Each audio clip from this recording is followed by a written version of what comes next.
Well, good morning. I am here with number one. Yesterday, if you were in the Monday morning women's session, you heard me say I have a friend of 40 years, and that would be Donna Gaines. Now, we're not telling you our age because we They can do the math. They can do the math. They can look at us This is true. This is true.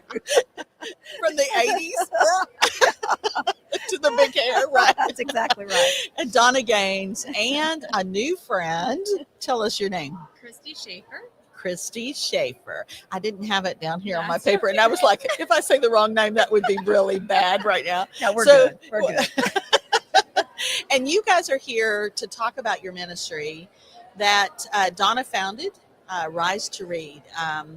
I am, in all seriousness, very humbled to know my friend Donna, and I will often say that I read more today because of this woman. She inspired me to read and to become a reader, which just translates into what you've done with Arise2Read. So let's talk about the organization itself. In all seriousness, we're going to talk about what Arise2Read is, your role in that ministry and to that organization and nonprofit. And then let's just walk through what that's going to look like for the future of the ministry and for what it's going to be doing and to impact children and to impact women. Yeah. All right.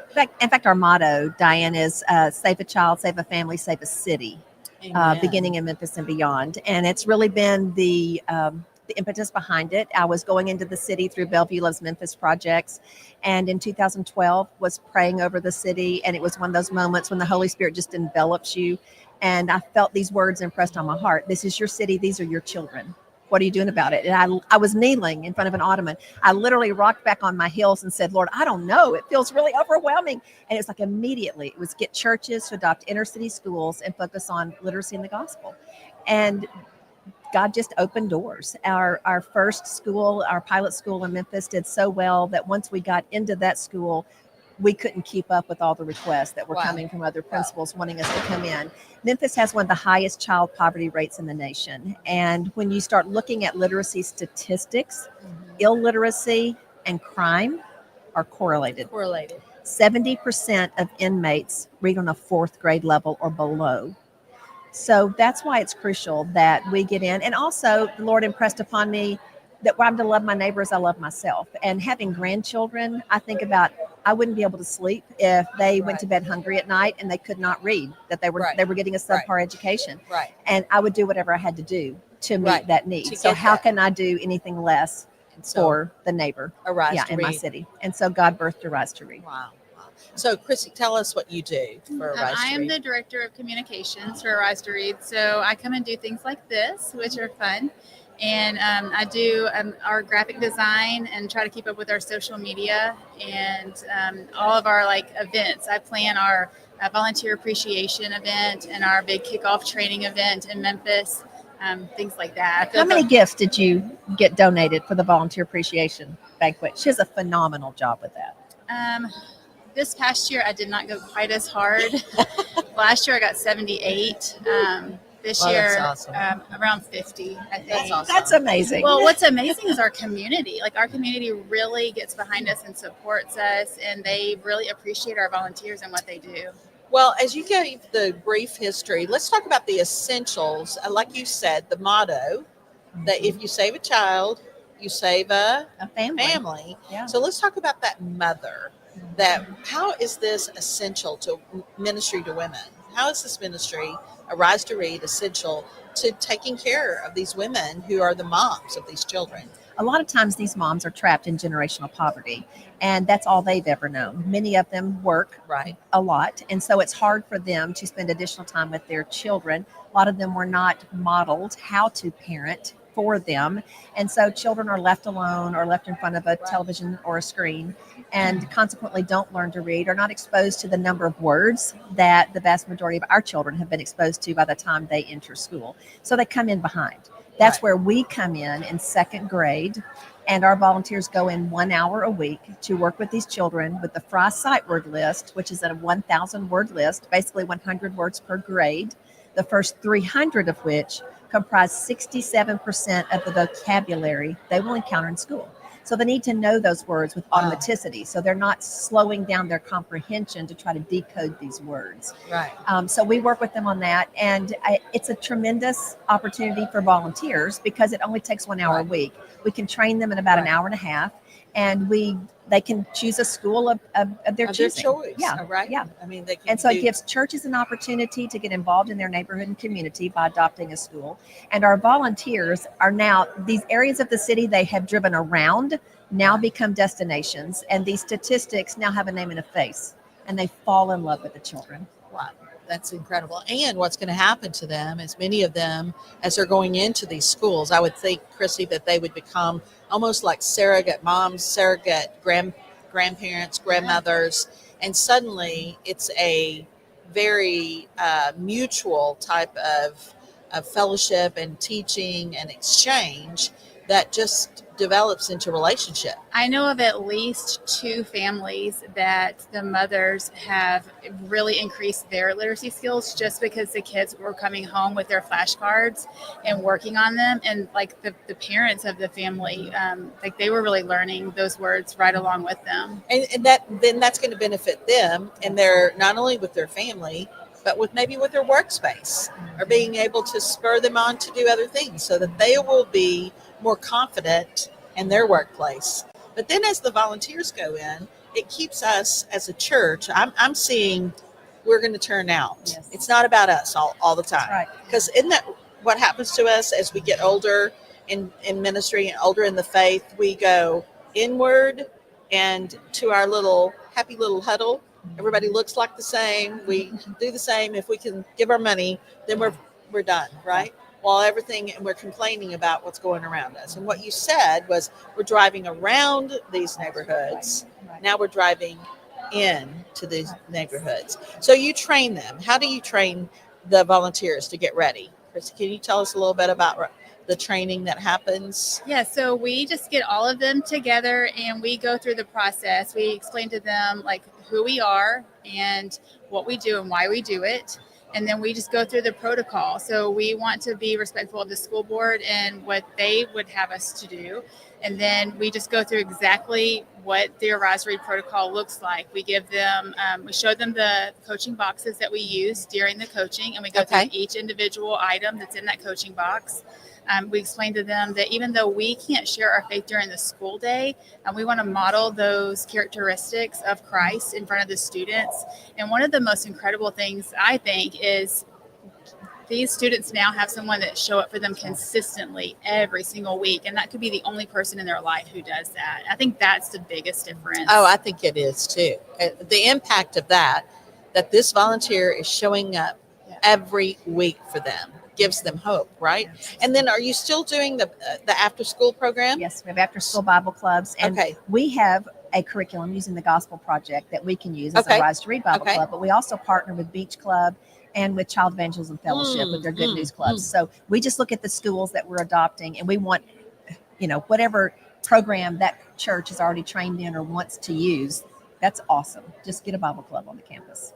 And so at the parents sign off on that. Mm-hmm. Now we are bridging the gap from teaching them how to read and meeting a very real intellectual and felt need in most of their lives. Yeah. Now we're bridging the gap to sharing Jesus with them. Right. And every child who comes to Bible Club gets a Bible, gets their own Bible.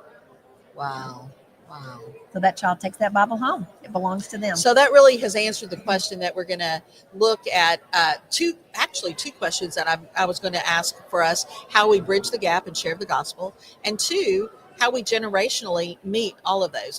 I've shared this now multiple times through our podcast recordings the last couple of days, that there's a new stat that Terry Stovall shared a year ago with while I was watching her on a podcast, that there's a statistic out that there's 9 generations in churches today.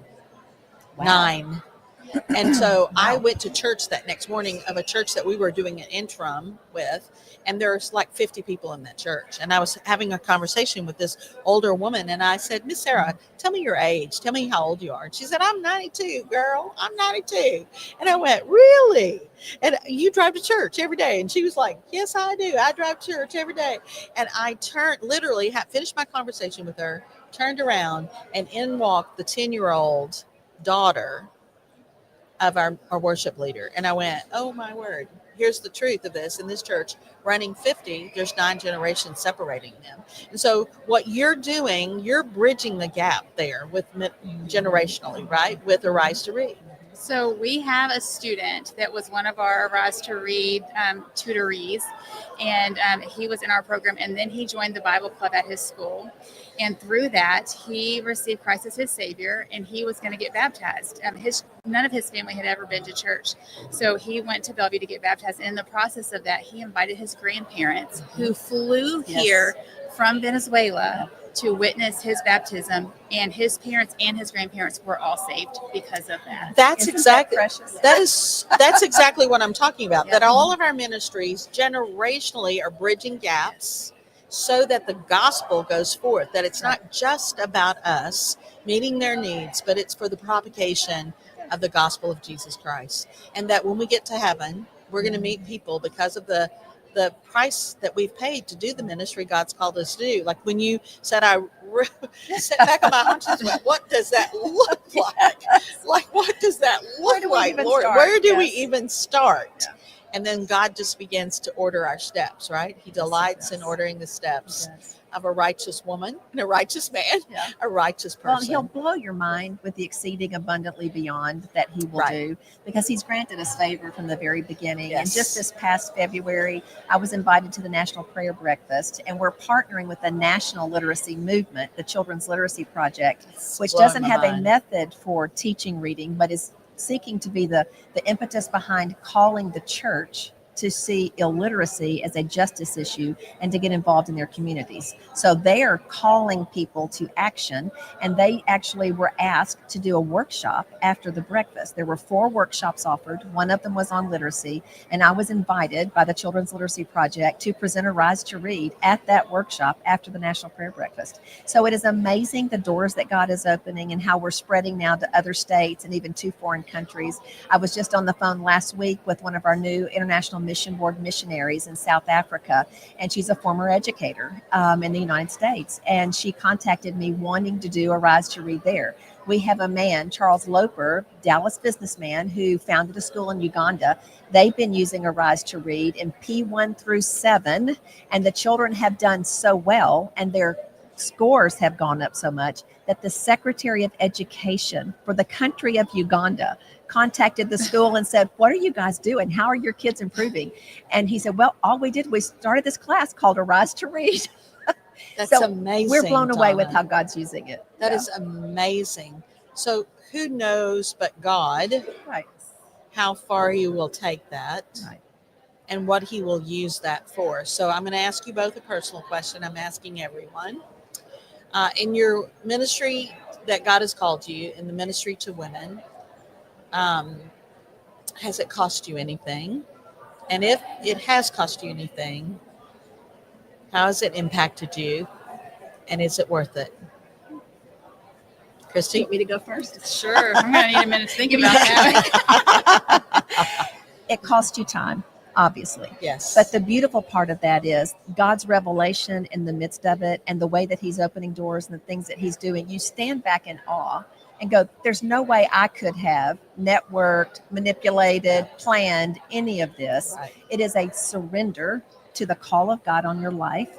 And once you surrender, he goes before you. If he calls, he's going to provide, he's going to guide, he's going to give us everything that we need. We are literally just vessels that empty ourselves before him, put it all on the altar, and then he chooses to use us as a vessel to honor his name. And so I felt called to ministry at 12, thought I was going to be on the mission field. Little did I know, as he had me do an education degree and then a master's in education, that would be the tool he used to open this door. Because when I walked in to meet the first principal with Sarah Jerkins, a former principal, to ask them to allow us to have space and time to do this program at their school, I was welcomed because I was able to say, I have a master's in education. They're like, you're one of us.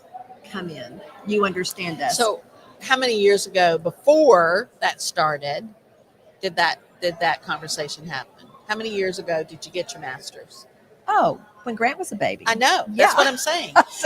So many times. 40 years ago. Right. The encouragement that we could give our women out there that are listening to us that are saying, okay, I don't know what I would be doing. I don't know why I'm doing this. Right. God You- wastes nothing. He doesn't waste nothing. anything. He You and I have uses had that all of it. conversation how many times Yes, with he all of our uses life all of it. stories, Mhm. that you would be getting your master's going, I don't know why I'm doing this. I'm raising Right. kids. I'm a ministry wife. But here we are. Yeah. Now they're founder and director of a ministry that is now worldwide and invited to your nation's capital Yeah. to be able to do something for the Lord Mhm. and presenting the impact of that. And literally, you just are being obedient, Exactly. right? Exactly. So what about you, Christy? Has it cost you? I mean, is it? Yeah, so time, definitely a lot of time. I've been at Arise2Read for almost 7 years now, and I have poured my heart and soul and everything into it. But honestly, as far as the cost goes, I just feel like I have received so much. I have learned so much. I'm also a former educator, and I can use my degree to do this ministry it's just such a rewarding Right. job to have. Like Right. it doesn't even feel like a job. Yeah. It's just a calling, and I feel like I get more from it than I give, honestly. Well, isn't that true of all of us in Yeah. whatever aspect we're called? If we're staying in our lane, doing what God has called us to do, it impacts us sometimes far greater than the people, or it feels like that. No, you're it's right. it's a full circle thing because people's lives are changed. We see the fulfillment of the vision that God has given us, the calling upon our lives, and then we are empowered to keep doing what we're doing. We both can't. You and I are so driven. Women leaders, yeah, we are.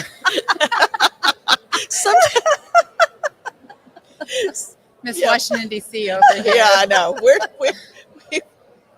We're going to be doing this until we die. Right? I hope so. Me too. I Me pray too. the Lord uses us until we see him face to Until we face. see him face to face, right? Absolutely. You know, Diane, the beautiful part of this too is though our volunteers are as changed as the children. Amen. Because they fall in love with these kids, like we mentioned, but then they also desire to do other ministries. We've had food pantries and clothes closets and, Right. beautification of the campuses, teacher appreciation meals that have come out of this Right. because they fall in love with the kids and they see the need. And they see the need in the schools, right? Right. I mean, it's kind of like up and down here. Somebody said something about something we'd done through Contagious Joy, and I said, "Really?" They wrote, "Yes."